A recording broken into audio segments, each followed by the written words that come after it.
Marami ring nagbabanggit ng pangalan na wala naman ding kaukulang corroborative na ebidensya. Katunayan, nung nakausap ko si dating Yusek Bernardo, ito yung kabilin-bilinan ko sa kanya. Although wala akong control sa kanyang salaysay, sa kanyang affidavit, dahil nga nag-a-apply na siya sa Witness Protection Program at may mga limitations doon.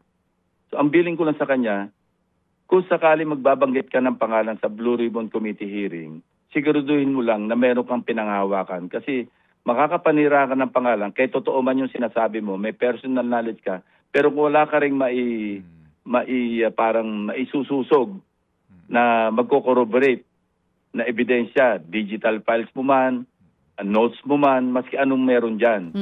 Kung wala, kung pwede, wag mo na lang banggitin.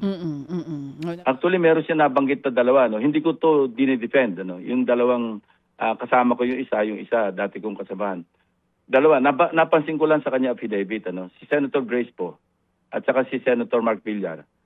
Maliwanag, sinabi niya, presumably. So yun, i-consider ko yun sa paggawa ko ng committee report. Hindi ko dinidefend yung dalawa. Kung guilty sila, I really don't care. Pero in the spirit of fairness, kasi iba maliwanag hindi na ako magbabanggit ng pangalan. Pero at least ito man lang dalawa, I don't know kung meron siyang pinanghawakan.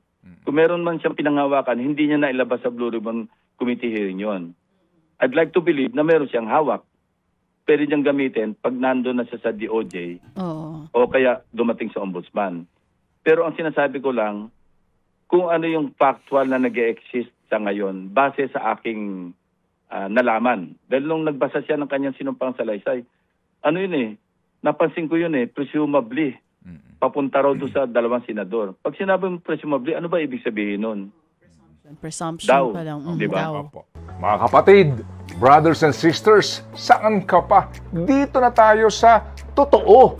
Dito na tayo sa True FM. Mga kapatid, mag-subscribe and follow po kayo sa social media accounts ng True Network PH. Yan po kami. Hanapin nyo lang True Network PH, Facebook, Instagram, YouTube, TikTok, and podcast. Mapa Apple or Spotify man yan, mahahanap nyo kami. Lahat ng mga napapanood at napapakinggan nyo po sa programa, nasa social media accounts namin yan. So, paano mga kapatid? See you sa social media!